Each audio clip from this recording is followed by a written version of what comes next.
નમસ્તે વિદ્યાર્થીની બહેનો. ધોરણ 5 વિષય પર્યાવરણ આસપાસ પાઠ 17 દિવાલ ઓળંગી લીધી. પાઠ 17માં આગળ જોઈએ આપણે.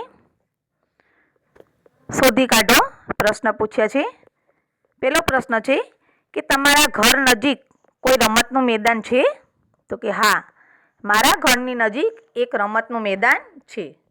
પછીનો પ્રશ્ન છે ત્યાં કોણ રમે છે? તેઓ ત્યાં શું રમે છે? રમતના મેદાનમાં બાળકો અને યુવાનો રમે છે. તેઓ ત્યાં ક્રિકેટ, વોલીબોલ, ખોખો અને કબડ્ડી જેવી રમતો રમે છે. ત્રીજો પ્રશ્ન છે તમારી ઉંમરના બાળકોને પણ ત્યાં રમવાની તક મળે છે? તો કે હા, મારી ઉંમરના બાળકોને પણ ત્યાં રમવાની તક મળે છે. અમારી સોસાયટીની ટીમ ત્યાં ક્રિકેટ રમવા જાય છે. પછીનો પ્રશ્ન છે તે જગ્યાએ બીજી કઈ પ્રવૃત્તિઓ થાય છે?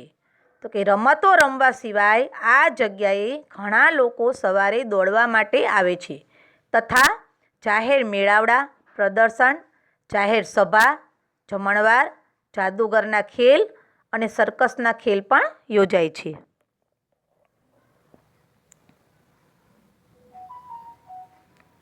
અમે પૂછ્યું, શરૂઆત કરવી સરળ હતી? ખુશનુરે કહ્યું, પહેલાં તો મારા માતા પિતાએ ના પાડી, પરંતુ મેં જ્યારે જીદ કરી તો તે માની ગયા. અફસાનાએ કહ્યું, મારી માતા બીજાના ઘરે કામ કરવા જાય છે અને અમને શાળાએ મોકલે છે. હું પણ તેમને મદદ કરું છું. જ્યારે મેં મારી બાસ્કેટબોલ રમવાની યોજના વિશે કહ્યું, માતા ગુસ્સે થઈ. તેણે કહ્યું, છોકરીઓથી બાસ્કેટબોલ ન રમાય.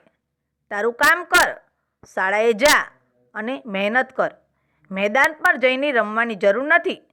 પરંતુ જ્યારે મારા મિત્રો અને કોચે મારી માતાની સાથે વાત કરી ત્યારે તે માની ગઈ. આફરીને કહ્યું, અમને પરવાનગી ન હતી કારણ કે અમે છોકરીઓ છીએ. મારા દાદી અમારા બધા ઉપર ખૂબ ગુસ્સે થયા. છતાં પણ અમે ત્રણેય બહેનો અહીં રમવા આવતી હતી. દાદી અમને લડ્યા અને અમારા કોચને પણ. તેમણે કહ્યું, તમને રમવા યોગ્ય સાધનોની જરૂર પડશે. તમને શક્તિ માટે ખૂબ જ દૂધ લેવાની જરૂર છે. આ બધા માટે પૈસા ક્યાંથી આવશે? પરંતુ પિતાજી અમારી લાગણી સમજી ગયા હતા. તેમણે અમને રમતમાં વપરાતી ખાસ પ્રયુક્તિ એટલે કે ચાલ શીખવી.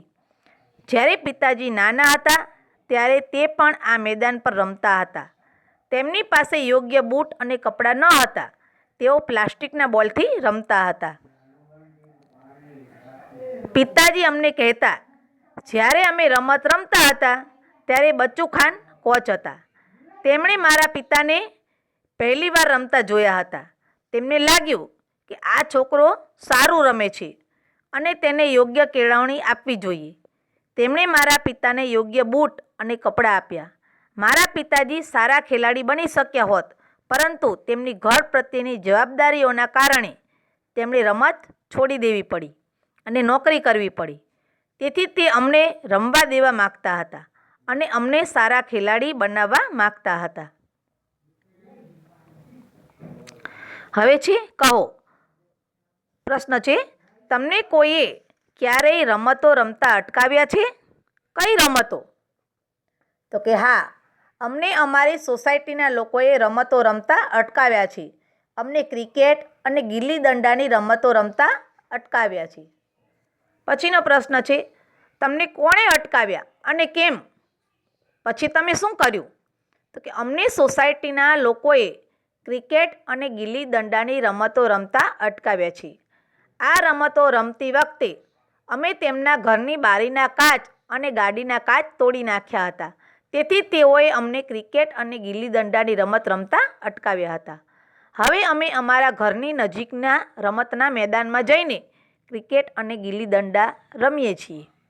પછીનો પ્રશ્ન છે તમને કોઈએ રમવા માટે પ્રોત્સાહિત કર્યા? તો કે હા, મારા પિતાજી મને રમતો રમવા માટે પ્રોત્સાહિત કરે છે. શાળાની દરેક રમતોમાં ભાગ લેવા માટે તેઓ હંમેશા મને પ્રોત્સાહન આપે છે. ક્રિકેટ મારી પ્રિય રમત છે, તેથી ક્રિકેટ બાબતે વધુ પ્રેક્ટિસ કરવાનું કહે છે. અમે પૂછ્યું, અમને તમારી ટીમ વિશે કહો. એક છોકરીએ કહ્યું, શરૂઆતમાં અમને મેદાનમાં રમવા જવાનું થોડું વિચિત્ર લાગ્યું, કારણ કે છોકરીઓની ટીમ તરીકે અમારી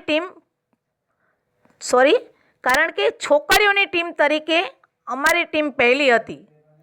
અમે જ્યારે મેદાનમાં રમતા ત્યારે લોકો અમને જોવા આવતા. તેઓ જિજ્ઞાસુ હતા કે છોકરીઓ વળી કેવી રીતે બાસ્કેટબોલ રમતી હશે. હવે તેઓને નવાઈ જેવું લાગતું નથી. તેઓએ સ્વીકારી લીધું છે કે છોકરીઓ પણ સારી રીતે બાસ્કેટબોલ રમી શકે છે. અફસાનાએ કહ્યું, અમે જ્યારે પહેલીવાર રમવાનું શરૂ કર્યું ત્યારે હું 11 વર્ષની હતી. તે સમયે અમને કોઈ જગ્યાએ મેચ રમવા જવાની છૂટ ન હતી. તેના હવે 2 વર્ષ થઈ ગયા છે. હવે અમે બીજી જગ્યાએ પણ મેચ રમવા જઈએ છીએ, પરંતુ આ બધું ફક્ત અમારી સખત મહેનત અને કોચની તાલીમના લીધે શક્ય બન્યું. બીજી છોકરીએ કહ્યું, હા, અમે સાચે જ સખત મહેનત કરી છે. કોચ ખૂબ જ કડક છે.